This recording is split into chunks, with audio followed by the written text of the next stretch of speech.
ઘણીવાર આપણે ઊંઘની સામાન્ય બાબત તરીકે લઈએ છીએ. મોડી રાત સુધી જાગવું, વહેલું ઉઠવું અથવા વીકેન્ડમાં ઊંઘ ભરપાઈ કરવાનો પ્રયત્ન. જો તમે પણ એવું જ કરો છો તો સાવધાન થઈ જાઓ.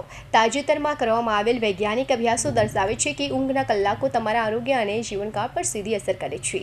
ઊંઘ માત્ર આરામ પૂરતું મર્યાદિત નથી રહી, પરંતુ હવે તે લાઈફ એન્ડ ડેથ મુદ્દો બની ગઈ છે. વિશ્વભરના 79 અલગ અલગ અભ્યાસોના વિશ્લેષણમાં જાણવા મળ્યું છે કે દરરોજ 7 કલાકથી ઓછી ઊંઘ લેતા પુખ્ત વયના લોકોમાં મોતનું જોખમ 14% વધારે હોય છે.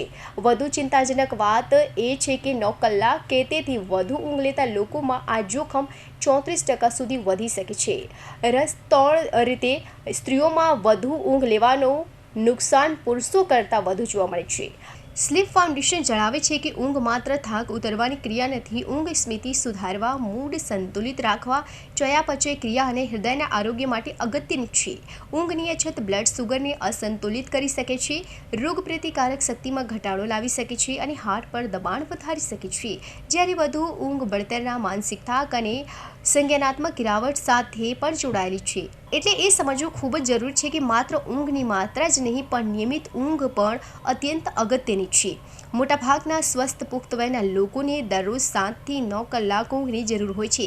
જો તમે નિયમિતપણે ખૂબ ઓછી અથવા વધુ ઊંઘ લો છો તો તે તમારા શરીર માટે ગેરસમજ ઊભી કરી શકે છે. બાયોલોજિકલ ક્લોક વિઘટિત થવાની લાંબા ગાળે તમારું શરીર અને માનસિક આરોગ્ય નુકસાનમાં આવી શકે છે. સારી ઊંઘ લેવા માટે ઉપયોગી 5 ટિપ્સ વિશે વાત કરવામાં આવે તો પ્રથમ, તમારા ઊંઘ અને જાગવાના સમયમાં નિયમિતતા રાખો. વીકેન્ડ હોય કે વીકડે, શરીરને લય ગમે છે. બીજું, સૂવા પહેલાં મોબાઈલ કે ટીવી જેવા ગેજેટ્સથી દૂર રહો.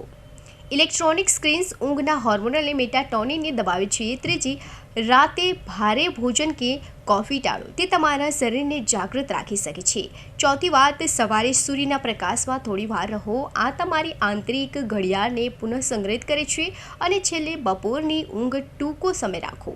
લાંબી નિદ્રા રાત્રિની ઊંઘમાં ખલેલ પહોંચાડી શકે છે. અંતે એ જ કહેવું છે કે આરોગ્યમંદ જીવન માટે ઊંઘ એક સસ્તી અને અસરકારક દવા છે.